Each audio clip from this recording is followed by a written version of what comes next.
சிறுதானியங்களை இரவில் நீங்கள் சாப்பிடலாம்.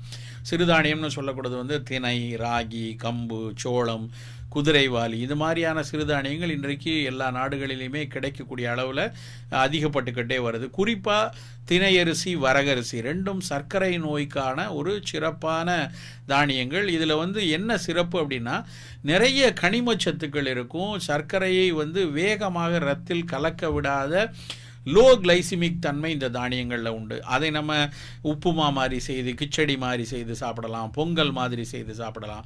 பொதுவாக நம்ம கஞ்சியாக சர்க்கரை நோயாளிகள் எடுக்காமல் இருப்பது நல்லது. ஏன்னா கஞ்சியாக எடுத்தோன்னா அது வேகமாக இரத்தத்தில் கலந்து விடும். அதனால் அதை அரிசியாக சாதாரணமாக நம்ம நெல்லரிசியை எப்படி ஒரு பங்கு அரிசிக்கு 2.5 பங்கு தண்ணீர் ஊற்றி குக்கரில் வைத்து வேக வைத்து சாப்பிடுகிறோமோ, அதே மாதிரி வரகரிசியை நம்ம குக்கரில் வேக வச்சு சாப்பிட்டோன்னா நமக்கு வந்து இந்த சர்க்கரை அளவும் வேகமாக சேராது. குறைந்த அளவு சாப்பிட்டாலே இரவு முழுக்க பசியை தாங்கக்கூடிய தன்மையும் அதில் உண்டு.